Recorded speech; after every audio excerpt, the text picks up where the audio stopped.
Hello everyone. हम लोग Harappan civilisation पढ़ रहे थे। हड़प्पन सिविलाइजेशन में हमने हड़प्पा सभ्यता के बारे में पढ़ लिया था। एक बार हम ओवरव्यू कर लेते हैं। ओवरव्यू ये था कि हड़प्पा सभ्यता जो थी उसका जो उत्तरी हिस्सा था वो मांडा है, जम्मू कश्मीर में, चिनाब नदी के किनारे। जो पूर्वी हिस्सा है वो आलमगीरपुर है, हिंडन नदी के किनारे। और पश्चिमी हिस्सा है वो सुरकांडी दूर है, दाश्त नदी के किनारे। और दैमाबाद है, प्रवरा नदी के किनारे। तो इसमें मैं पहले भी बता चुकी हूँ कि इसमें दिशा के अनुसार भी पूछते हैं कि कौन सा स्थान कहाँ पर है, कौन सी दिशा में है। और ये कौन सी नदी के किनारे ये स्थल, पूरा स्थल स्थित है, इस आधार पे भी प्रश्न पूछा जाता है। तो हमको जो है प्रश्नों के आधार पे भी इसको देखना चाहिए। हमने ये भी देखा था कि हड़प्पा सभ्यता का जो विस्तार है वो सरस्वती हकरा नदी के किनारे था। और अब तक के सभ्यता के जो अवशेष है वो पाकिस्तान के सिंध, बलूच और भारत में पंजाब, गुजरात, राजस्थान, हरियाणा, पश्चिम उत्तर प्रदेश, जम्मू कश्मीर, पश्चिमी महाराष्ट्र के भागों में पाए गए हैं। इस सभ्यता का जो सर्वाधिक पश्चिम पूरा स्थल है वो हम अभी बता चुके हैं। और अब हम हड़प्पा सभ्यता के बारे में ये कुछ जानकारी जानने की कोशिश करते हैं। जैसे कि इसकी सर्वप्रथम खोज जो है वो दयाराम साहनी ने 1921 में की थी। तो ये सब हम कल पढ़ चुके थे। हम मोहनजोदड़ो पढ़ रहे थे। और मोहनजोदड़ो में अ, हमने जो है ये देखा था कि यहाँ से जो सर्वाधिक मोहरें प्राप्त होती हैं। सिंधी में इस शब्द का अर्थ होता है मृतकों का टीला।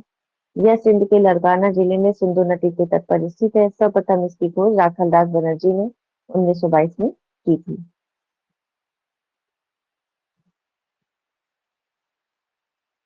किसने कौन से स्थल की खोज की है, प्रश्न यहाँ से भी बनते हैं, तो इनको ध्यान में रखा जाना चाहिए कि कौन से पुरातत्व जो पुरातत्वविद हैं उन्होंने कौन से स्थल की खोज की है। तो इससे भी प्रश्न बनते हैं। कभी कभी ये भी पूछ लेते हैं कि कौन से साल में किसने की थी। तो ये हर तरीके से, खासतौर से ये स्टेट पीसीएस के एग्जाम्स में इस तरह से प्रश्न जरूर बनते हैं। यूपीएससी में थोड़ा कम बनते हैं इस प्रकार के प्रश्न।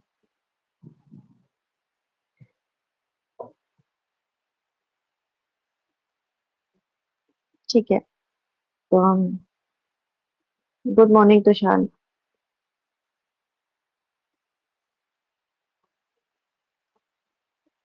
जय हिंद। हम अभी आगे नहीं बढ़े हैं, हम अभी यहीं पे हैं, मोहनजोदड़ो में देख रहे थे कि मोहनजोदड़ो में हमने चीजें पढ़ ली थी कि किस प्रकार से जो है मोहनजोदड़ो और हड़प्पा संस्कृति जो है वो आपस में, ये सारी जो है एक सिंधु सभ्यता का विस्तार है आपस में। और किस प्रकार से आर्य समाधि प्राप्त हुई है। इनके जो स्थलों के नाम हैं, जो इनके खोजकर्ता हैं, और जो इनके किस साल में किया था, कौन सा स्थल कहाँ पर है, कहाँ से क्या प्राप्त हुए हैं, इस प्रकार के प्रश्न यहाँ पे बनते हैं। ठीक है।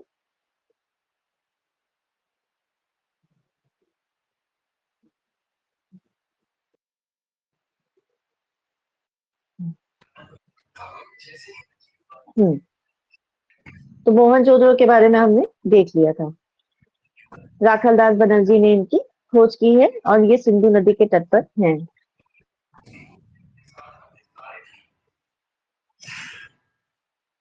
हड़प्पा से मोहनजोदड़ो का जो सार्वजनिक स्थल, हमने विशाल स्नानागार के बारे में डिस्कशन किया था कि यहाँ पे जो विशाल स्नानागार है ये यहाँ की सबसे बड़ा एक, कह सकते हैं कि बहुत बड़ा एक विशेषता थी मोहनजोदड़ो की। ठीक है। और ये भी हमने डिस्कस किया था कि किस प्रकार से मोहनजोदड़ो जो है वहां पे एक जल पूजा का एक साक्ष्य मिलता है। जल पूजा आज भी हमने होती है। इसका मतलब ये है कि अब देवी देवताओं का एक इनडायरेक्ट कॉन्सेप्ट यहाँ पे स्टार्ट होने लगता है। या फिर ये कह सकते हैं कि प्राकृतिक तत्वों की पूजा होनी स्टार्ट हो जाती है। पूजा मतलब पूजा और कुछ नहीं है। पूजा अंधविश्वास नहीं है। पूजा मतलब एक तरीके से आप किसी तत्व की, आ, किसी भी व्यक्ति की, विशेष की, या किसी भी पारलौकिक शक्ति के में आप ग्रेटिट्यूड शो कर रहे हैं, बस वही है पूजा। ठीक है। तो ये लोग जल की पूजा करना स्टार्ट कर दिए थे। ऐसा भी माना जाता है कि कोई विशेष प्रकार के धार्मिक अनुष्ठान भी शायद किए जाते रहे होंगे। तो इस कारण से जो है वहां पे मोहनजोदड़ो में जल का एक विशाल स्नानागार प्राप्त होता है, और यहाँ की ये बहुत विशेषता है मोहनजोदड़ो की। अन्नागार भी प्राप्त होते हैं। अन्नागार में क्या होता था कि बैरक बने होते थे 6-6 की पंक्तियों में, और आमने सामने होते थे। तो ऐसा माना जा सकता है कि सामूहिक उत्पादन होता था कृषि का, और सामूहिक तौर पे ही अपने अन्न का भंडारण करते थे। ठीक है, यहाँ तक हम लोग देख चुके थे। फिर जो है यस मैम। ठीक है। फिर जो मोहनजोदड़ो की जो हमने ये भी डिस्कस कर लिया था कि जो शासन व्यवस्था है वो कैसी है, राजतंत्रात्मक ना होकर के क्या है, जनतंत्रात्मक है। यहाँ के जो किले हैं उनकी जो रक्षा प्रणाली है वो हड़प्पा के समान थी, जिसमें एक सुनियोजित नगर के सभी तत्व दिखाई देते हैं। ये भी हमने डिस्कस कर लिया था। मोहनजोदड़ो से जो प्राप्त अन्य अवशेष हैं, महाविद्यालय। अब सोचिए उस समय महाविद्यालय होने लगे थे। उस समय महाविद्यालय होने का मतलब है कि कुछ तो शिक्षा का भी विकास रहा होगा, जिसके बारे में हमको बहुत अधिक जानकारी अभी तक नहीं प्राप्त हुई है। या ये कह लीजिए कि हमें अभी ऐसा कोई लिखित साक्ष्य नहीं प्राप्त हो। लेकिन अब जरूरी नहीं है ना कि जिस प्रकार का ज्ञान हम लोग अब लेते हैं, या जिस प्रकार की ज्ञान पद्धति हमारी अभी है ज्ञान पढ़ने लिखने की, वही पद्धति उस समय हो। उस समय हो सकता है कि इस तरीके की पद्धति ना होती हो, पढ़ाने लिखाने का तरीका दूसरा हो। मतलब पहले लोग ज्ञान को, ऐसा माना जाता है कि जो ऋषि मुनि हैं, जो पुराने लोग होते थे, उनके पास ज्ञान कहाँ से आया। उनके पास वो ध्यान लगाते थे, वो इतना ध्यान करते थे कि ऐसा माना जाता है कि ब्रह्मांड से उनके अंदर ध्यान ज्ञान उतरता था। जब ज्ञान उतरता था तो उस ज्ञान को वो लिखते थे। ऐसा नहीं है कि पहले लिखते थे तब ज्ञान आता था। ज्ञान पहले मस्तिष्क में उतरता था, उसकी एक वो करते थे, उसकी खोज करते थे, उसका अनुसंधान करते थे, और फिर उस ज्ञान को वो लिखते थे। और ये बहुत सोचने वाली बात है कि यहाँ पे ऐसा नहीं है कि पहले से ही बहुत सारा ग्रंथ मौजूद था और हम आए और हम पढ़ने लग गए। इसीलिए वेदों को अनुश्रुतियां बोला गया है। वेदों को अनुश्रुतियां का मतलब भी कि जो भी उस वेदों को रचयिता थे, या जो भी वेदों के बारे में ज्ञान मतलब बोलते थे, तो वो मुंह से बोलते थे, वो मुंह जवानी बोलते थे। फिर उसको लिखा जाता था, उसको जो सुनने वाले थे उसको वो एक तरीके से लिखते थे। तो यानी कि ज्ञान पहले उनके मस्तिष्क में उतरा, ज्ञान पहले मस्तिष्क में उतरा, फिर वो लिखित साक्ष्य के तौर पे आया। ठीक है। Yes ma'am. हम्म ठीक है। तो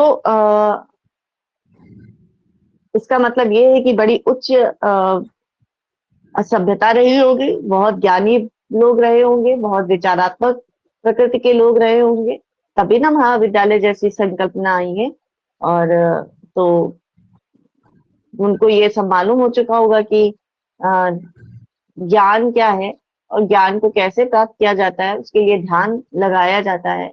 और ध्यान से एक परम ब्रह्म की तरफ जब हम जाते हैं ध्यान लगा करके, तो वहां से फिर ज्ञान की उत्पत्ति जो आती है, जो उत्पन्न होता है, जो, और ये कोई एक दिन की बात नहीं होती है, ये एक बहुत लंबा प्रोसेस है।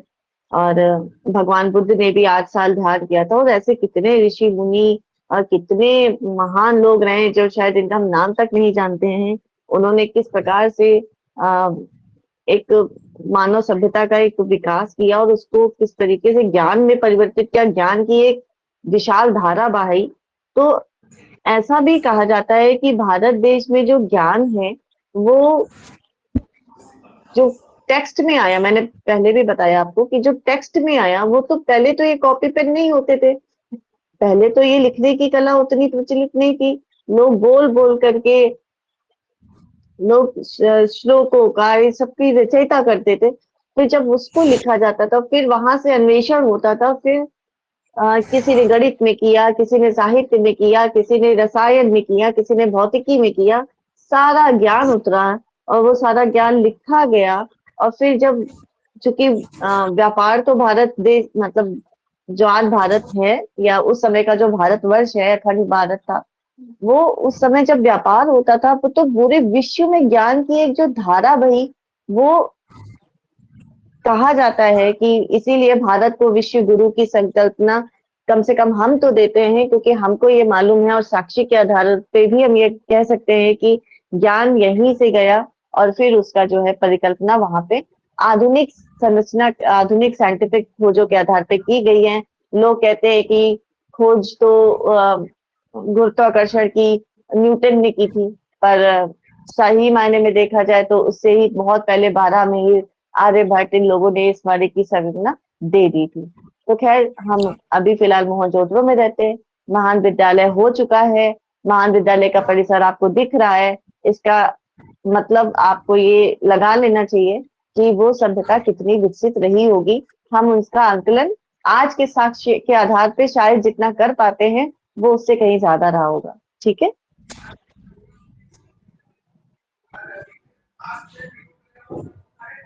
ठीक है तुषार, आप सुन पा रहे हैं?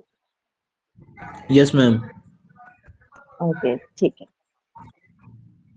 तो अब नित्य नत नृत्य रत नारी की मूर्ति मिलती है। नृत्य, एक नारी है जो नृत्य कर रही है, उसकी मूर्ति मिलती है इस तरीके की। और जो नृत्य नत नारी है, इसका मतलब नृत्य का भी विकास हो चुका था। पेंटिंग का तो बहुत पहले से ही था। अगर हम कॉन्सेप्ट पे जाएं, हम अगर विचार करें, तो नृत्य के बारे में भी, नृत्य अगर करती हुई नारी का अगर मूर्ति आपको मिल रही है, तो इसका ये मतलब ये निकल के आ रहा है कि नृत्य भी ये लोग करना जानते होंगे, नृत्य भी करते होंगे, है ना? मैम ऐसा नहीं है कि नृत्य की केवल मूर्ति बना दी। नृत्य की अगर मूर्ति बना रहे, तो नृत्य के विषय में जानते भी होंगे, नृत्य करते भी होंगे। Yes ma'am. हम्म।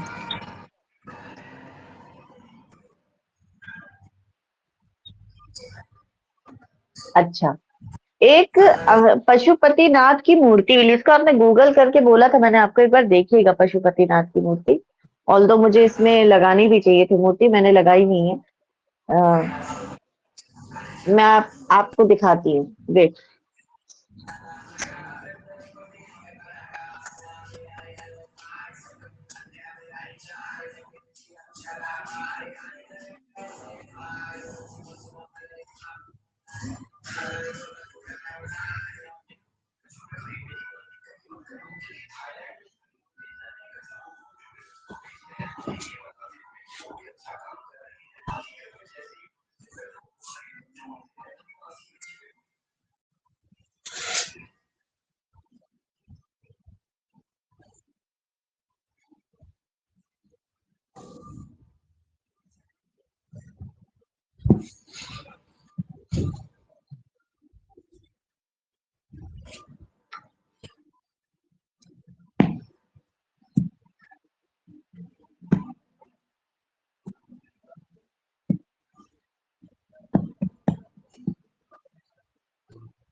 अभी नहीं आ पाएगा शायद, मैं आपको इसको बाद में दिखाऊंगी।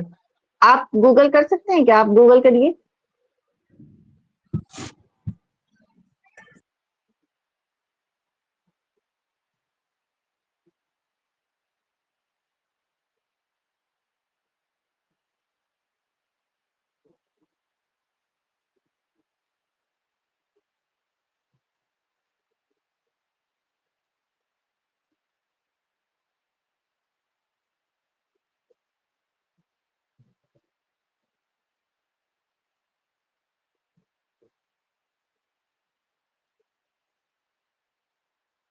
कुछ कुछ ऐसी ये बनी थी।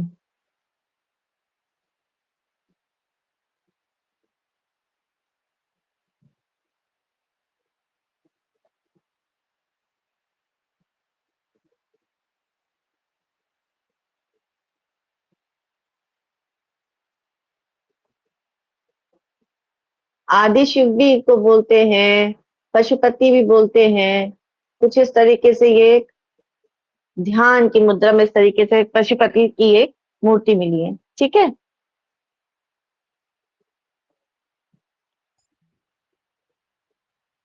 पशुपतिनाथ की मूर्ति मिली है। फिर सूती कपड़ा मिला है यहाँ से, मोहनजोदड़ो से सूती शिव जी के कपड़ा मिला साथ है। हाँ, शिव जी जैसा। हाँ, देखा आपने? त्रिशूल। हाँ, यस मैम। हाँ हाँ, इस तरीके की एक्चुअली मूर्ति देखने से और ये सारी चीजें देखने से हमारे दिमाग में ज्यादा आसानी से बैठ जाती है ना चीजें, इसलिए ऐसे में बोलती तो आपको शायद उतना ना समझ में आता है। अब आपको समझ में आ गया होगा किस तरीके से। तो अगर आप सोचो कि पशुपतिनाथ की इस तरीके से अगर मूर्ति मिल रही है, तो इसका मतलब एक ये हो सकता है कि उस समय शिव शिव का नाम नहीं आया है।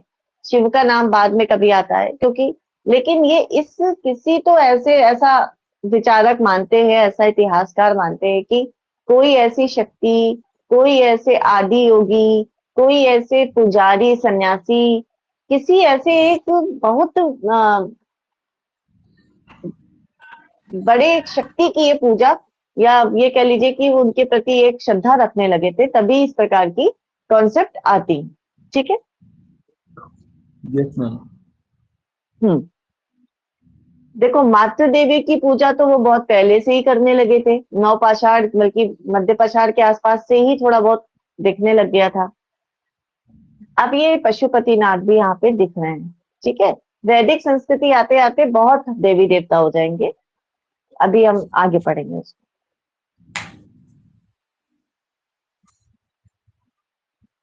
तो ये सारी चीजें हमने वहां पे मोहनजोदड़ो में देखी थी। अब यस। एक वहां पे, हाँ, अब एक वहां पे एक चन्हुदड़ो, क्या नाम है, चन्होदड़ो या चन्हुदड़ो, एक और जगह है, हड़प्पा कालीन संस्कृति ही है के अंतर्गत आती है। इसके बारे में भी हम डिस्कस करेंगे। और ये सारे स्थल वही हैं बेटा, जो हमने अभी ऊपर हड़प्पा सभ्यता के विस्तार में हमने बताया था। ये जितने भी स्थल हैं, ये इसी विस्तार में पाए जाते हैं। हाँ, जो ये अपन नाम बोल रहे हैं वो क्या पहले से हो गए थे या बाद में निर्धारित किए गए थे?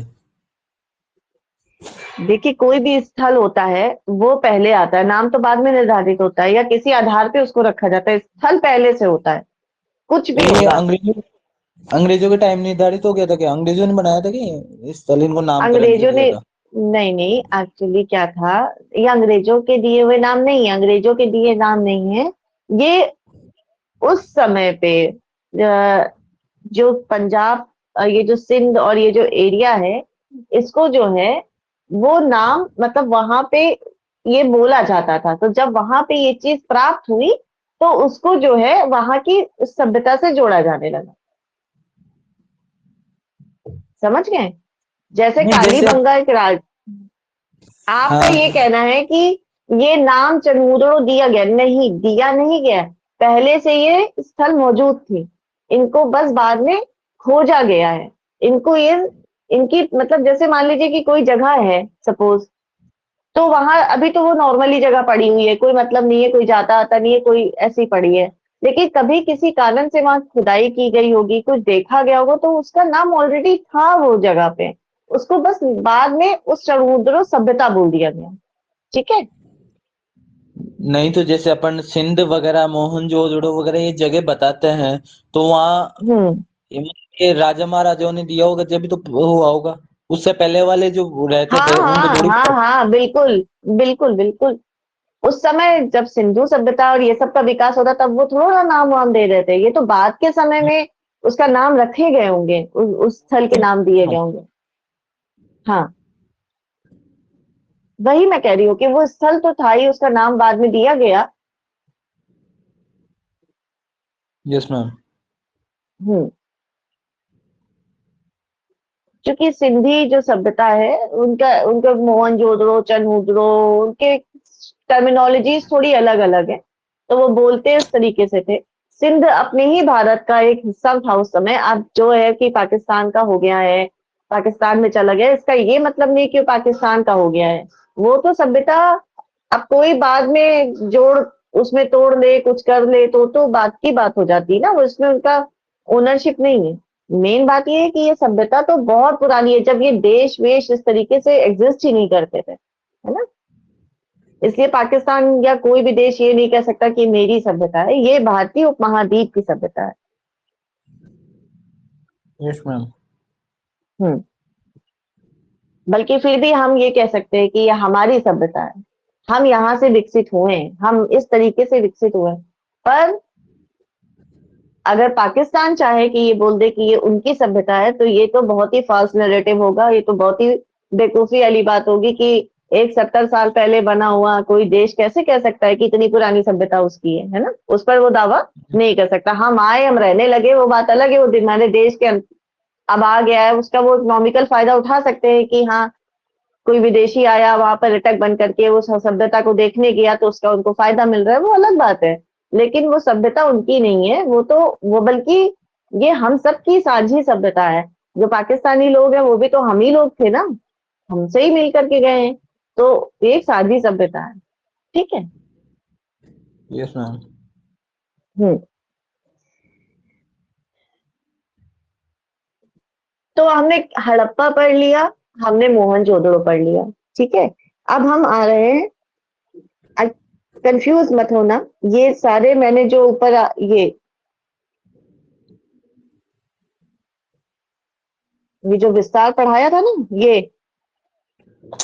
ये वाला विस्तार, हम्म।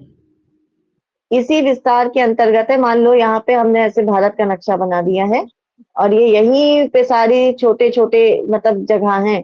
ये मोहनजोदड़ो है, ये हड़प्पा है, फिर इधर चनहुदड़ो आ जाएगा, समझ रहे हो। हम्म। हम्म।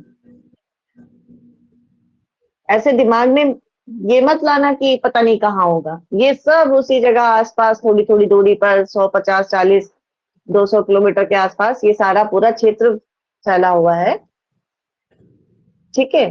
पहले पाकिस्तान से लगाएंगे और इधर हम राजस्थान हरियाणा तक आएंगे। हम्म। पाकिस्तान अब हमें बोलना पड़ रहा है, उस समय वो सिंध प्रांत था वहां का, तो सिंध से लगा के यहाँ पे राजस्थान हरियाणा तक, और महाराष्ट्र के कुछ पश्चिम भागों तक। ठीक है। यस मैम, जो सिंधी है वो प्रॉपर वहां के ही तो है ना, सिंध के। सिंध अब वहां चला गया है, सिंध क्षेत्र, वो पूरा पाकिस्तानी जो क्षेत्र है एक्चुअली वो सिंध ही था। अब वो जा करके मतलब इस तरीके से वहां का इस्लामीकरण और जो चीजें बदली है वहां पे, जैसे कुछ मान लो ये पाकिस्तान है, हम्म। तो ये मान लो ये पंजाब एरिया है, कुछ है, कुछ ये भारत का पंजाब है, तो ये तो हटा दो। बाकी ये पूरा सिंध प्रांत ही था। लेकिन अब क्या है, यहाँ का जो इस्लामीकरण हुआ या जो भी है, तो अब यहाँ पे कुछ यहाँ क्षेत्र में कराची के आसपास यहाँ पे ये अब सिंध प्रांत वहां का माना जाता है, ये सिंध है। ठीक है। पूरा यस। पाकिस्तान 4 प्रांत में ही बटा हुआ है टोटल। ठीक है, उसमें से एक सिंध प्रांत है। हम्म। हम्म। और देखा जाए तो यही से ही हम सभ्यता भी जुड़ी हुई है, यहाँ से पूरा, ये पूरा सभ्यता का ही भाग है। इधर का अगर अफगानिस्तान वाला इधर वाला पूरा ये वाला पार्ट हटा दो तो। Yes ma'am. और अभी क्या पता, अभी तो हमने उतना थोड़ा ना जान लिया है, अभी तो हमने इतनी थोड़ा ना पूरे इतने बड़े क्षेत्र की भूभाग की खुदाई कर ली कि हम सब जान गए हैं। अभी भी बहुत सारे उत्खनन जारी हैं, अभी भी इस पे रिसर्च जारी है। ये हाल फिलहाल की घटना है, हमको उससे पहले तो अंग्रेजों के आने से पहले तो हम स्वयं नहीं जानते थे कि यहाँ पे इतनी बड़ी सभ्यता का विकास हो चुका है। Yes ma'am. तो अभी भी ये बहुत ही अपने नवीन या कह लो कि थोड़ा सा आगे की स्थिति में, अभी भी हम बहुत कुछ नहीं जान पाए हैं। अभी भी हमारे ये एक रहस्य का विषय बना हुआ है, अभी भी जानकारी प्राप्त करने का विषय बना हुआ है, ये निरंतर इसमें खुदाई चला करती है। आईआईटी मद्रास और कहीं ना कहीं अगर आप न्यूज़पेपर वगैरह पढ़ो, ये लोग एक रिसर्च में लगातार लगे हुए हैं। ठीक है। तो हम्म। आने वाले समय में बल्कि ऐसा माना जाता था कि कालीबंगा सबसे बड़ा, धौलावीरा सबसे बड़ा क्षेत्र है वहां का हड़प्पा सभ्यता का, लेकिन बाद में बदल गया, राखीगढ़ी हो गया। तो इस तरीके से फैक्ट भी बदलते रहते हैं कि कौन सबसे पहले मतलब कौन सबसे बड़ा था, कौन बाद में था। तो इसलिए अभी ये निरंतर एक अभी हमारे खोज का हिस्सा बना हुआ है, कहने का मतलब ये है। अभी साउथ इंडिया में जो तमिलनाडु के जो सीएम है स्टालिन, वो अलग से खोज वोज करा रहे हैं। उस पर उन्होंने सिविलाइजेशन की खोज कराने के लिए बहुत फंड वंड भी वो दिए हैं कि हम जो है अपनी खोज कराएंगे, तो उसमें बाकायदा पैसा लगा रहे हैं। तो जितनी देखो, ये बहुत महंगा काम है, ये आसान मतलब ये इजी काम नहीं है इतनी खुदाई कराना। और इसकी खुदाई वैसे नहीं होती जैसे फावड़ा लेकर के चालू हो गए खोदने लग गए। इसकी एक लेयरिंग में होती है, इसका खोदने का एक तरीका। अगर फावड़ा लेके चालू हो जाएंगे तो पता ही नहीं चलेगा ना, वो तो टूट जाएगा जो भी होगा। तो इसकी जो खुदाई होती है इस तरीके की, जब सिविलाइजेशन की खुदाई की जाती है, पहले शुरुआत में भले हम ऐसे चालू हो जाते हैं इस तरीके से, लेकिन जब हमको कुछ मिलने लगता है, नीचे से कुछ अवशेष मिलने लगते हैं, आप जब हड़प्पा की साइटों को देखेंगे तो आपको पूरा पूरा कैसे मालूम चलेगा कि यहाँ पे एक चबूतरा है। अगर हम उसको खोद देंगे कुदाल से तो हमको पता ही नहीं, वो तो कुदाल भी वो भी खुद जाएगा। तो इसलिए जो है उसकी हॉरिजेंटल वो खुदाई होती है, वर्टिकल नहीं होती है। मतलब कैसे बताऊं मैं, रुके बता रही हूँ आपको। ऐसे ऐसे ऐसे मान लीजिए एक साइट है, ठीक है। हम्म।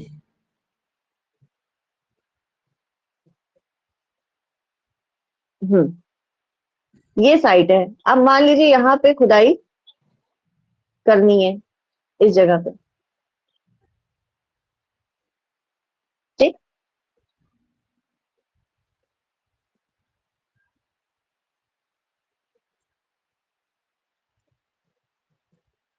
यहाँ पे एक छोटा सा एरिया काटा जाएगा।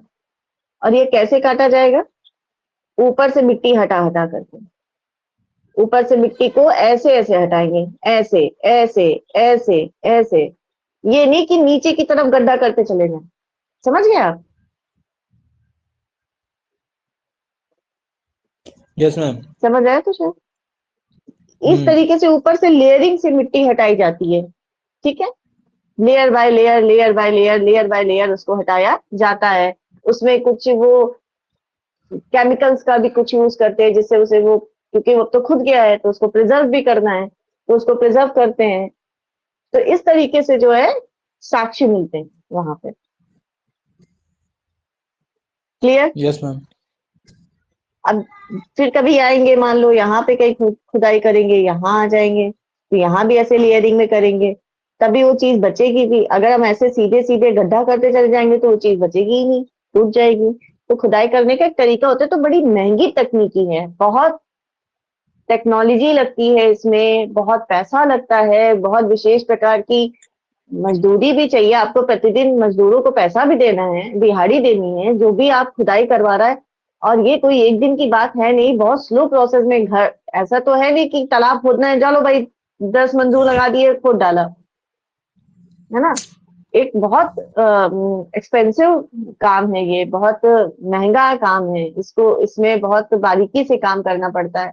तो ये जितना सरकारें इसमें फंड करेंगी, जितना इस पे रिसर्च में डालेंगी पैसा, ये उतना ही इतिहासकारों के लिए आसान होता है, पुरातत्व वालों के लिए आसान होता है कि वो उस पर पैसे का इस्तेमाल करें और इसको करवा पाए।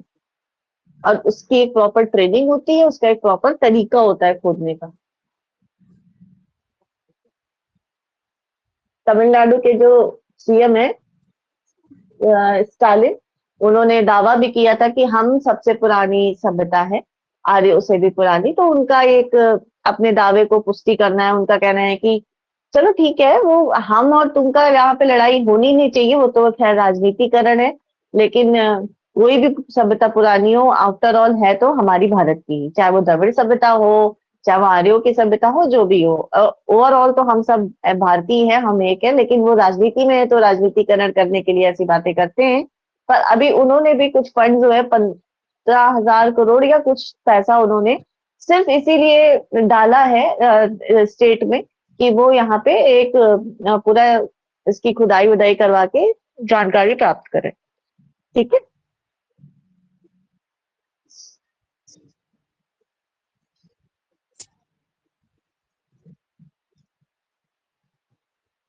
समझ गए तुषार आप?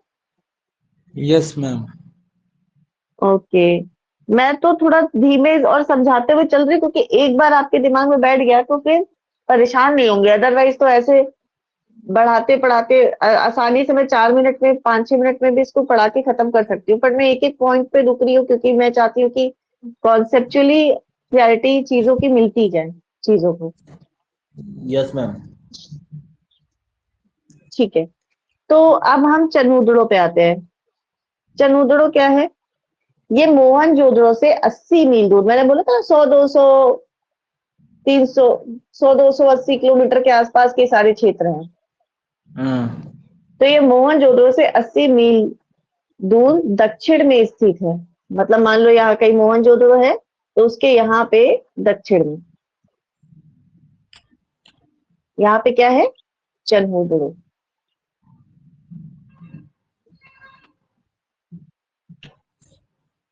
और इसकी खोज कौन कर रहा है? इसकी खोज 1931 में एमजी मजूमदार ने की थी। एमजी मजूमदार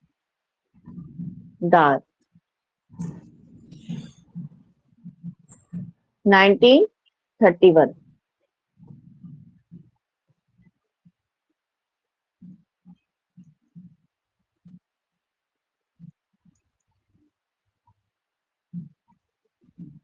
ये सैंडो संस्कृति के अतिरिक्त प्राक हड़प्पन संस्कृति, जिसे झूकर संस्कृति और झांकर संस्कृति कहते हैं, के अवशेष मिले हैं। प्राक हड़प्पन संस्कृति का क्या मतलब है?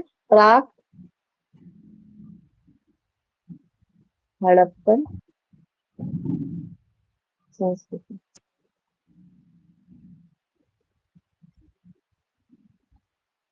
मतलब हड़प्पा से भी पहले, इसको प्राक हड़प्पन बोलते हैं। ठीक है। Yes ma'am. प्राग का मतलब हड़प्पा से भी पहले की जो संस्कृति है, उस जिसको झूकर झाकर संस्कृति बोलते हैं, बस नाम है और कुछ खास नहीं है उसमें। झूकर झाकर संस्कृति, ये उससे भी ये जुड़ा हुआ है। ठीक है। ऐसा तो है नहीं कि कोई बैठा था और ये कह रहा था कि नहीं भाई ये तो हड़प्पन संस्कृति है, यहाँ पर तो झूकर झाकर, यहाँ पे तो ताम्रपाष, ऐसा तो है नहीं। एक क्षेत्र है, एक सभ्यता का विकास है, एक कालखंड है। कभी ऐसा तो है नहीं कि उस क्षेत्र में यही चीज हो सकती है और कोई चीज हो नहीं सकती। ऐसा कोई, यस। जब नेचुरल चीजें होती है तो वहां पे ऐसा डिवीजन तो होता नहीं है। तो कभी भी कुछ भी किसी भी काल में हो सकता है, तो आपस में कालखंडों का उसी क्षेत्र वही होगा। कभी उसको कभी पुराना मिलेगा, वहां पे हो सकता है हड़प्पा संस्कृति से भी पुराना कुछ मिले, हो सकता है हड़प्पा संस्कृति के बाद का भी कुछ मिले, हो सकता है हड़प्पन संस्कृति का मिले। तो ये चलता रहता है। वहीं पे पूरा पाषाण काल के भी मिलेंगे, मध्य पाषाण काल के भी मिलेंगे। ठीक है। Yes ma'am. हम्म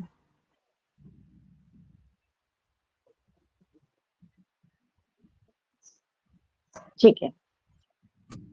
यहाँ से जो प्राप्त अवशेष उसमें से अब क्या प्रमुख है? जैसे अलंकृत हाथी खिलौना। हाथी का, जैसे हाथी बनाते हैं ना, हाथी आज हम लोग भी बच्चे थे तो खेलते थे ना हाथी, उसको अलंकृत हाथी का खिलौना। हाथ मतलब उस समय खिलौने लौने बच्चों के लिए बनने लगे थे। ठीक है। कुत्ते द्वारा बिल्ली का पीछे करते हुए पद पद चिन्ह। अब मान लो कि कैसे, मान लो ये मिट्टी की ये कोई जगह है ना। अब ये मिट्टी गीली नहीं होगी, यहाँ पे कुत्ता भाग रहा है, यहाँ पे बिल्ली भाग रही, तो कुत्ते के पंजे और बिल्ली के पंजे ये मिले हैं। तो मैम मिट्टी तो सूख गई होगी ना कब तक की।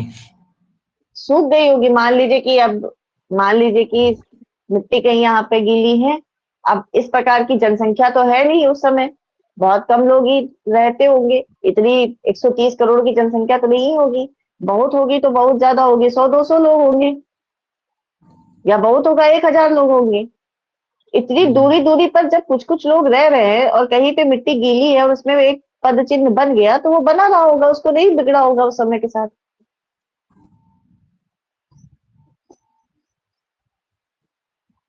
या फिर ये भी हो सकता है, अब ये तो अनुमान ही लगा सकते हैं, या फिर ये भी हो सकता है कि जब संस्कृति का अचानक से विलुप्त हुई संस्कृति, क्योंकि अचानक से उदय हुई और अचानक से विलुप्त हुई, तो जब अचानक से विलुप्त हुई तो हो सकता है कि प्रलय आया होगा या जो भी कुछ आया होगा, उससे जस्ट एक दो दिन पहले ही ऐसा कुछ बन गया हो, ऐसा कुत्ते ने बिल्ली को दौड़ाया हो, इस तरीके का कुछ बन गया हो। मैम वहां के लोगों ने भी तो कोई चित्रण बना दिया होगा उनका, हो सकता है ना। किसका?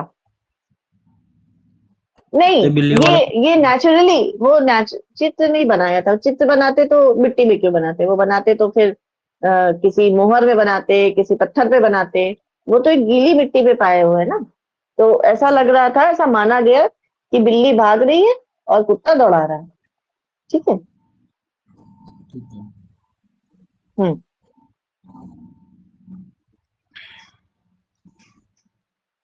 ओके। तो यहाँ से जो है, चनूदड़ों से जो है बड़ी अद्भुत चीज मिलती है, जिसको सौंदर्य प्रसाधन में प्रयुक्त होने वाली लिपस्टिक। कोई मान सकता है कि उस समय लिपस्टिक मिल सकती है?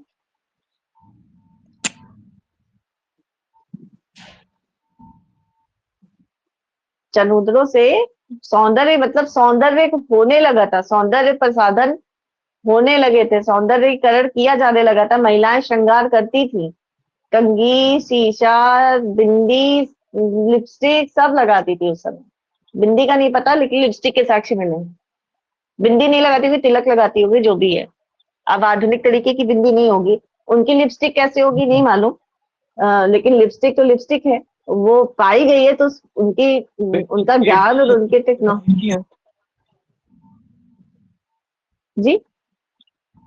कोई पहले ही मतलब पेड़ पौधों वाला नहीं, उससे बनाई हुई होगी, फलों से, फूल फलों से।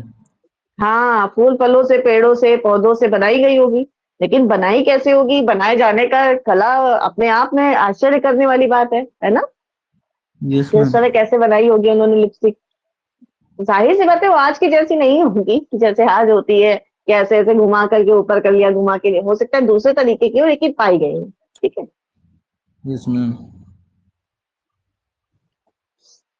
हो सकता है जब वो मिट्टी से निकली हो, तो जब उसको उन्होंने लगा कर देखा होगा, घिसा होगा, तो वो कुछ कलरफुल रहा होगा, तभी साक्ष्यों के आधार पे बात बोली गई। हम्म। चनहुदड़ो एकमात्र पूरा स्थल है जहां पे वक्राकार ईंटें मिली है। ईंटें कैसी मिली है? वक्राकार। वक्राकार। वक्राकार मतलब लगभग ऐसे। गोल। नहीं,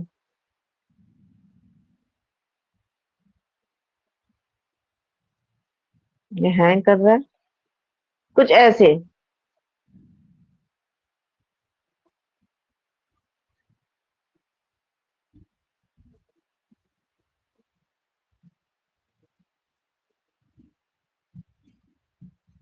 ये क्यों नहीं, पेन क्यों नहीं ले रहा?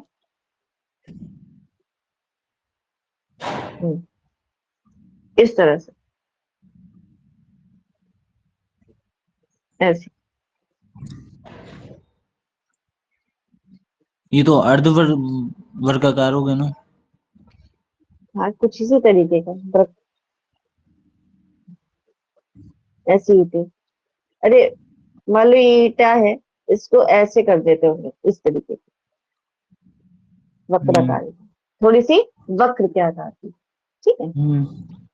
इस तरीके से तो क्वेश्चन पूछा भी जाता है, यहाँ से प्रश्न बनता है कि वक्राकार ईंटों के साक्ष्य कहाँ से मिले हैं, तो वो चंद्रभागा से मिले हैं।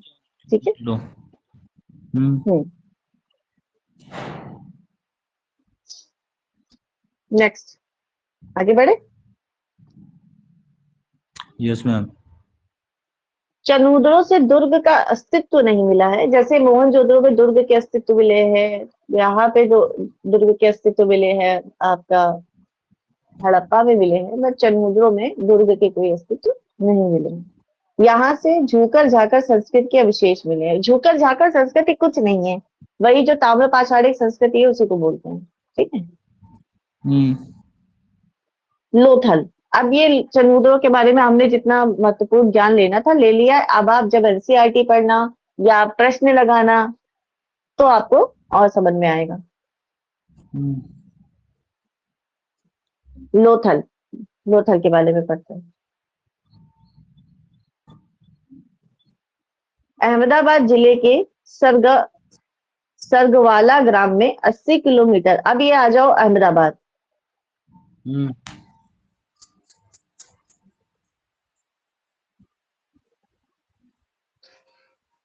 अहमदाबाद। अहमदाबाद कहाँ है? आज का गुजरात, यस मैम। है ना? हाँ, आज के गुजरात। अहमदाबाद जिले के सरगोवाला ग्राम से 80 किलोमीटर दक्षिण में भगवा नदी, भगवान लिख गया है, ये भगवा है, ठीक है, भगवा या भोगवा भी बोलते हैं।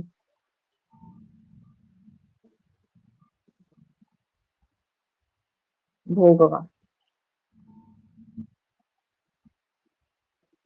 भोगवा नदी, ठीक है। नदी के तट पर स्थित यह स्थल सर्वप्रथम, इसकी खोज किसने की है? एस.आर. राव ने की है। किसने? एस.आर. राव, राव, हाँ। 1955। कब की है? 1955। तो ये पहली बात तो ये स्थल को बहुत क्वेश्चन बनता है, अभी थोड़ा सा शायद नहीं पूछते होंगे पर पहले पूछते थे। ये भोगवा नदी कहाँ प्राप्त होती है, सॉरी, ये लोथल कहाँ प्राप्त होता है, कौन सी नदी के किनारे? तो ये भोगवा नदी के किनारे प्राप्त होता है। इसकी खोज सर्वप्रथम कौन करता है? तो डॉक्टर एस.आर. राव द्वारा 1955 में, हाँ, की जाती है। अब थोड़ा सा हम जल्दी चलेंगे, जहाँ पे लगेगा समझाने वाला है वहां पे समझाएंगे, जहाँ पे लगेगा आगे बढ़ने वाला है वहां पे आगे बढ़ेंगे, क्योंकि कोर्स जो है हमें कोर्स भी खत्म करना है। ठीक, नेक्स्ट है सागर तट पर जो स्थित, ये स्थितियां लिख गया है, स्थित है स्थल जो है वो पश्चिम एशिया में व्यापार का प्रमुख बंदरगाह था। बंदरगाह जानते क्या है? मतलब वो पानी वाले, क्या पानी वाला? समुद्र के पास होते हैं ना मैम, व्यापार के लिए, जहाँ से वो हम्म, वो जा जाते हैं। बंदरगाह के बारे में बताइए, कुछ पता है बंदरगाह के बारे में? जहाँ बड़े बड़े कंटेनर होते हैं वो। गुड, पोर्ट, बंदरगाह। हम्म। तो ये पुराना है पोर्ट। लोथल क्या है? उस समय का क्या है? पोर्ट है एक तरीके से, बंदरगाह है। उस टाइम पर व्यापार होता था। हम्म। लोथल स्थल क्या है? एक पोर्ट है, हड़प्पा सभ्यता का एक बंदरगाह है, जहां से, अब बंदरगाह तभी बनेंगे, पोर्ट तभी बनेंगे जब वहां से व्यापार की गुंजाइश होगी या व्यापार किए जाते होंगे, है ना? Yes ma'am. हम्म, ठीक है।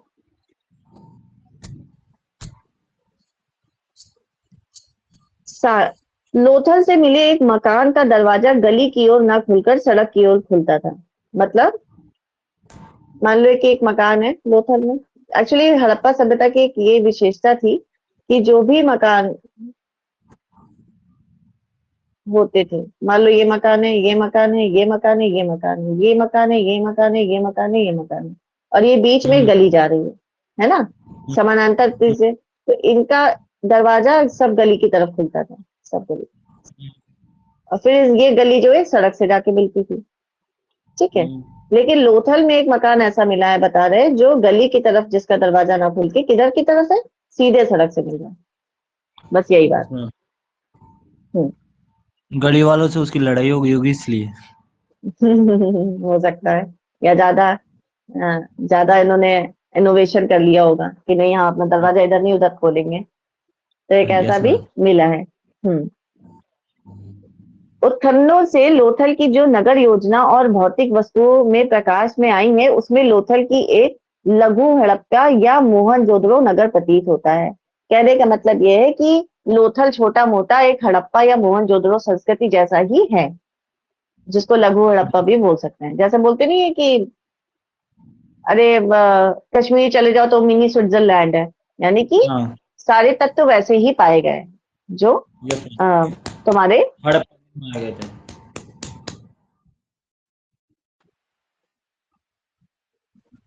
ठीक है। Yes ma'am.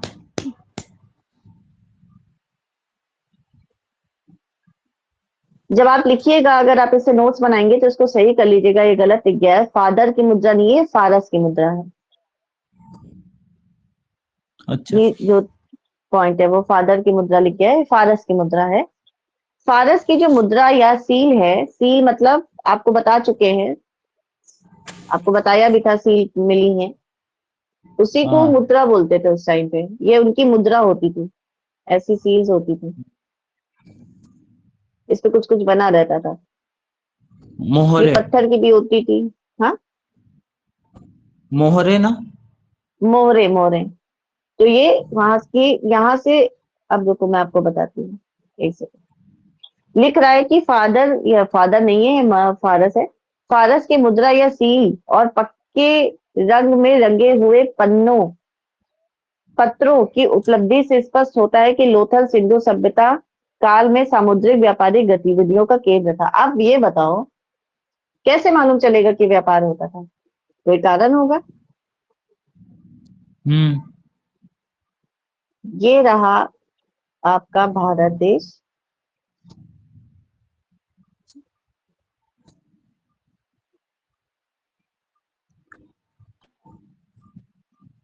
ये है आपका फारस, लगभग।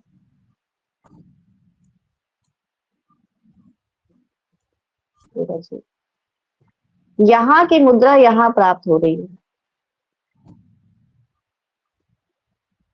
यहाँ की मुद्रा यहाँ प्राप्त हो रही है, क्योंकि जब खुदाई की गई होगी, जब खुदाई की गई थी, जब ये सील प्राप्त हुई थी, तो उसमें कुछ विशेष तत्व थे जिससे ये प्राप्त हुआ कि ये विदेशी सील है। सील की स्पेलिंग होती है SEAL, सील। सील मतलब एक मोहर। मोहर। विदेशी सील है तो उसमें कुछ कारण होगा, उसमें हो सकता है भाषा अलग हो, उसके बनने का तरीका अलग हो, उसमें अंकन चित्र कुछ अलग हो, और वो चित्र हो सकता है फारस के से प्राप्त हुई मोहरों से मैच कर गई हो, क्योंकि ऐसा तो नहीं है कि केवल खुदाई भारत में हो रही थी, और भी स्थलों पे हुई होगी। तो वहां से जब मैच किया गया तो पता चला कि ये यहाँ की सील यहाँ पे प्राप्त हुई है। इसका मतलब ये है कि यहाँ पे व्यापारी आते होंगे, यहाँ पे उन्होंने सील दी होगी, उन्होंने व्यापार किया होगा, तभी ना वहां की सील यहाँ पर है। ऐसे थोड़ा ना आ जाएगी बिना व्यापार। कोई राइट मुद्रा, मैम। अगर मान लो भारत की मुद्रा अमेरिका में प्राप्त हो रही है, अगर 100 रुपए मान लो, उस समय मान लीजिए कि अमेरिका डॉलर में काम नहीं कर रहा है, वो कह रहा है कि भाई ठीक है, सब लोग अपना रुपया पैसा जो भी है ऐसे ही लेकर के आओ। तो अब जहां भी अमेरिका में भारत की मुद्रा या विदेश में कहीं भी मिलेगी, इसका मतलब व्यापार हो रहा है। Yes ma'am.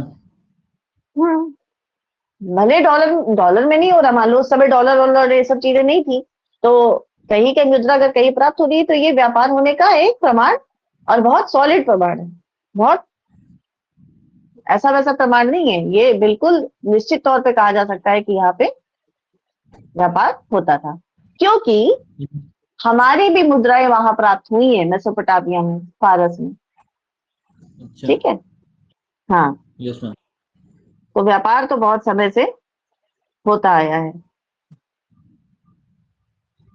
नहीं तो पहले उनको थोड़ी पता था कि ये अपना देश नहीं है, वो अपना देश नहीं है, पहले ये चीज नहीं थी। हाँ, उनको ये नहीं पता, लेकिन भौतिक रूप से तो दूर है। हम्म।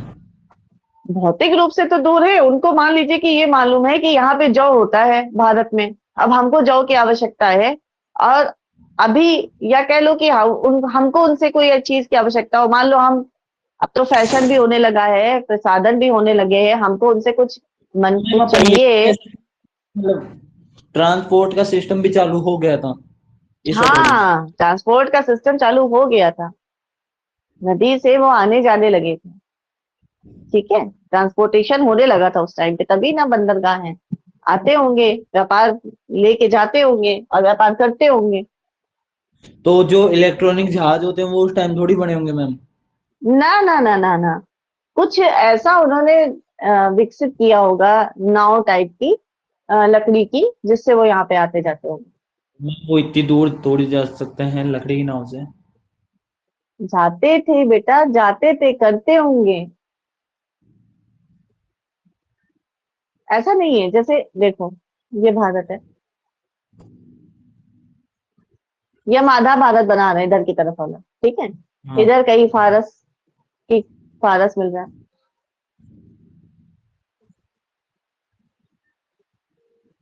एक तरीका है कि चूंकि लोथल बंदरगाह है, यहाँ से सामान जा रहा है, तो ये तो निश्चित तौर पर है कि यहाँ पे व्यापार होता था और जल के थ्रू जल व्यापार होता था। जल से इनको आना आसान पड़ता होगा। क्यों? क्योंकि अगर ये ऐसे आएंगे, मान लो ऊपर से भी आ सकते हैं, लेकिन यहाँ पठार और हिमालय और इतना सब कुछ है, इतना इनके लिए मुश्किल हो जाएगा यहाँ पे आना कि व्यापार नहीं रह जाएगा। पैदल चल के आना भी एक अपने आप में बहुत बड़ी चुनौती है। तो जल के थ्रू तैरते तैरते किसी तरीके से उस समय उनकी टेक्निक विचार में जो भी उन्होंने तकनीकी ज्ञान प्राप्त किया होगा या उनको मालूम होगा, तो वो आ जाते थे।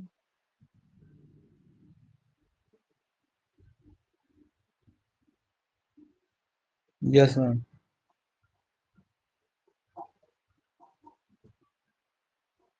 कुछ ऐसी चीजें हैं जो बड़ी आश्चर्य करने वाली हैं, बट हैं, है ना? Yes ma'am.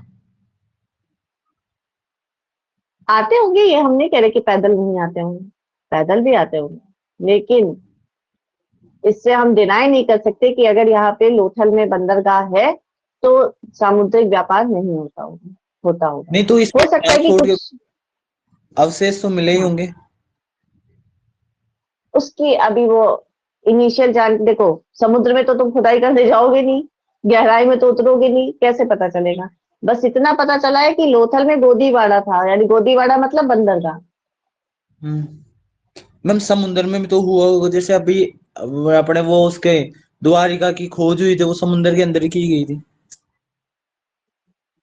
द्वारिका की खोज अभी इनिशियल स्टेज पर है, अभी कोई प्रामाणिकता नहीं है उसकी। बस देखो बेटा, ये भावनाओं में नहीं बहा जा सकता। रामायण महाभारत द्वारिका मानते हैं, हमारी मान्यता है और हम 100% मानते हैं कि रही होगी है, लेकिन साइंटिफिक साक्ष्य क्या? चूंकि अब ये कलयुग का कैसे तुम कहोगे कि ये कलयुग चल रहा है? कोई आधार है, साइंटिफिक आधार है? नहीं है।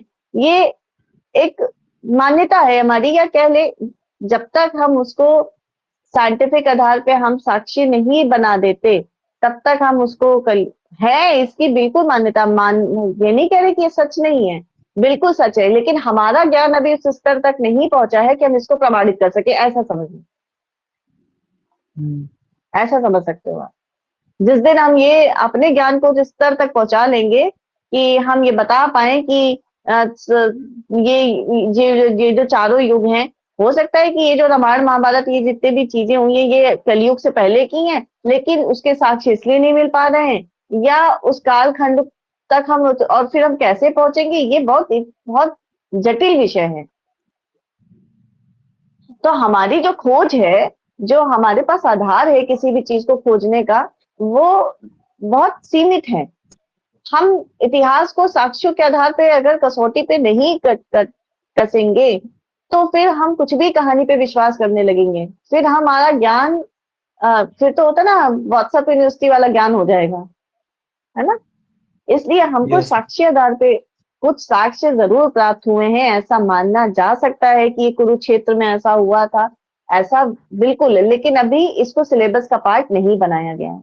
जिस दिन वो बिल्कुल ठोस आधार पर प्रमाणित हो जाएगा, उस दिन वो सिलेबस का पार्ट अभी भी है, लेकिन उस तरह से नहीं है। आप समझ रहे हो मैं क्या कहना चाह रही हूँ? Yes ma'am.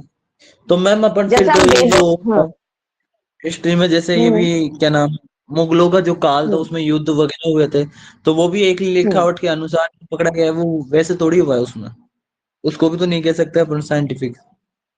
नहीं नहीं बेटा, एक्चुअली जो मुगलों का काल है वो बहुत आगे का है, बहुत आगे का, और जो हम पढ़ रहे हैं ये बहुत पुरानी बात है, बहुत पुरानी, मतलब हम लोग तो सोच भी नहीं, शायद हमारे विचारों से बहुत पुराना है। ठीक है, तो जो वो मुगलों का तो काल है ये हाल फिलहाल का है। हाँ, वो तो है, लेकिन वो भी हम्म, एक लिखावट के अकॉर्डिंग ही अपन उस पे विश्वास कर रहे हैं कि हाँ ये इस राजा ने ये किया, इस राजा ने ये किया, उसका कोई पुख्ता थोड़ी था अपने पास। नहीं था, लेकिन इसकी प्रामाणिकता ये होती है, इसका भी जांच होती है, और कई इतिहासकार मिलकर के जब एक कॉमन निष्कर्ष पर निकलते हैं, इसकी भी लिखावट बिल्कुल बात सही है, लेकिन उस समय उस समय के जो लिखने वाले जो होते थे, दरबारी जो होते थे, इतिहासकार होते थे, उस समय भी बाहरी भी कुछ आते थे, ऐसा नहीं कि सिर्फ यही के लिख रहे हैं। उस समय भी बाहर के भी लोग आते थे, वो अपना इतिहास लिखते थे। तो जब वहां के इतिहास से यहाँ के इतिहास का जब थोड़ा थोड़ा पुष्टि की जाती है, तो इससे पता चलता है कि हाँ, हो सकता है तुम्हारी एक बात, तुम्हारा एक एंगल बिल्कुल सही है कि वो भी तो प्रमाणित नहीं है, बिल्कुल बात सही है। और इतिहास को बहुत कई तरीके से देखा जाता है, और इतिहास को अब ये नहीं कहा जा सकता कि हम जो पूरा 100% इतिहास वैसे ही पढ़ रहे हैं जैसा हुआ है, बिल्कुल नहीं। ये बात बिल्कुल आप सही कह रहे हैं कि जो चीज हो चुकी है उसको क्रमबद्ध और सही तरीके से पूर्णतः नहीं जाया जा सकता, लेकिन 80 80 से 90% या 95% तक सही। 5% का ऊपर नीचे फेरबदल इतिहास में रहता ही रहता है, क्योंकि वो पूर्णतः उस, ये तो पूरे देश काल खंड की बात है।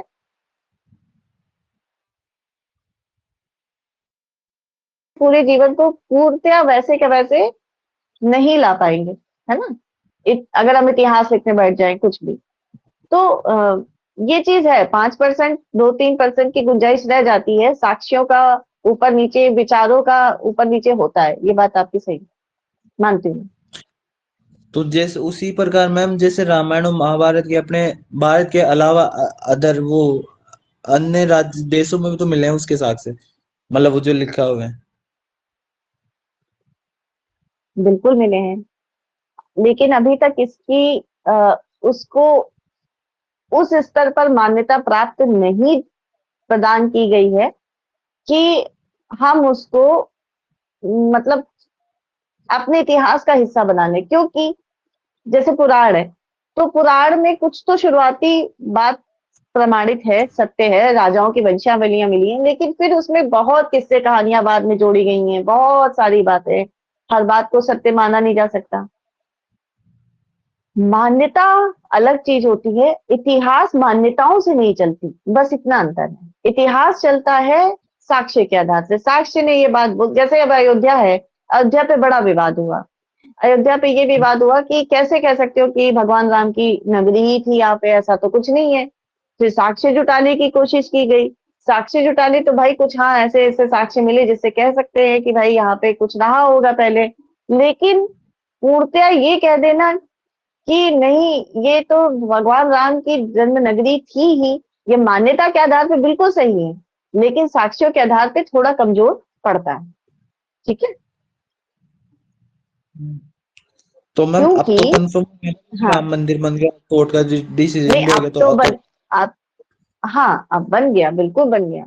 मैंने बोला ना, मान्यता के आधार पर बिल्कुल बिल्कुल मैं मानती हूँ कि था वहां पे, लेकिन साइंटिफिक आधार पे अभी वहां पे उस तरीके से नहीं प्राप्त हुआ है, कुछ इस तरीके से माना जा सकता है कि जो चीजें प्राप्त हुई है वो सीता की रसोई थी और ये था, ऐसा ऐसा कहा गया है।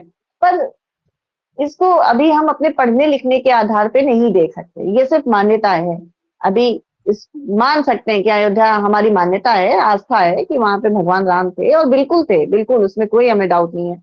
लेकिन जब हम पढ़ते, जब हम किसी को किसी साक्षी की कसौटी पे उतारते हैं, तो शायद वहां पे वो कुछ चीजें कमजोर पड़ जाती हैं, इसलिए वो इतिहास का हिस्सा ना होके उन्हें महाकाव्य बोला गया।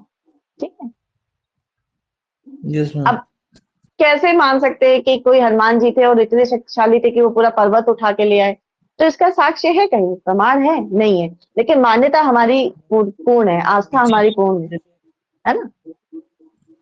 मैम कोई ना कोई कुछ तो रहा होगा जिसके कारण अपन को इस टाइम पता चला कि उस टाइम हनुमान जी थे, राम जी थे, ये चीजें हुई थी, कुछ यही जिससे मिला महाकाव्य ही। है। हाँ, मिला क्या? महाकाव्य रामायण लिखी गई, रामायण वेद व्यास ने पहले लिखी थी, फिर तुलसीदास ने उसको लिखी है। अरे वेद व्यास बोल रही हूँ, सॉरी, वाल्मीकि जी ने लिखी थी, फिर तुलसीदास ने लिखी। तो वाल्मीकि रामायण और तुलसीदास जी की रामायण का ही अगर तुम तुलना कर लोगे तो उसमें ही बहुत अंतर है। हम लोग ज्यादातर तुलसीदास जी की रामायण को, रामचरितमानस जिसको बोलते हैं, रामायण अलग है, रामचरितमानस अलग है, लेकिन हम लोग उसको रामायण ही मोर और लेस मानते हैं। और आपको ये भी बता दे, बिल्कुल रहा होगा, बिल्कुल इससे डिनाई नहीं कर रहे, हर मतलब रामायण की इतनी मान्यता है कि इंडोनेशिया में वहां पे उसको लेकर के वो होता है, फेस्ट होता है, कि वो करते हैं, नाटक करते हैं, ठीक है, उससे रिलेटेड बहुत कुछ होता है नॉर्थ ईस्ट से लेके यहाँ तक का। लेकिन और हर देश की अलग अलग रामायण है, हर देश का अलग अलग तरीका है रामायण को मतलब बोलने का, हर देश की अलग अलग कहानी है, हर देशों की मैं बात कर रही हूँ, देश अपने भारत की बात नहीं कर रही हूँ मैं। Thailand, Myanmar, Indonesia, north east आप चले जाइए, हर जगह रामायण के बारे में एक उसका नाम अलग अलग है दिया गया, लेकिन है वो बात वही घुमा फिरा के। तो कहने का मतलब ये कि उनके बिल्कुल कहने है। का तरीका, ये मान सकते हैं अपन, उनके कहने का तरीका अलग है लेकिन चीज तो वही है। हाँ, उनके उनका प्रोजेक्ट जैसे अपने यहाँ रामलीला होती है, वैसे उनके यहाँ भी कुछ कुछ इस तरीके से होता है हम्म। इंडोनेशिया में।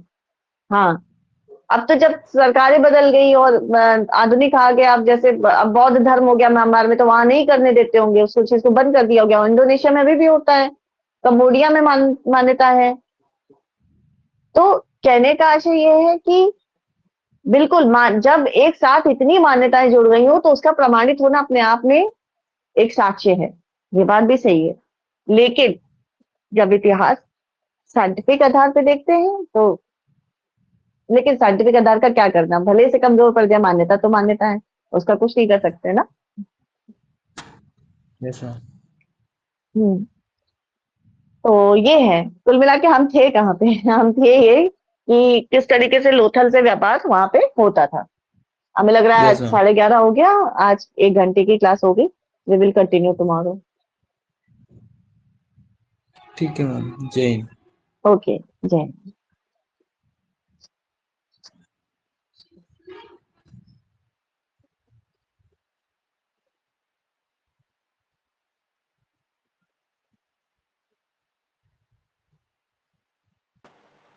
मैम ठीक है। हम्म।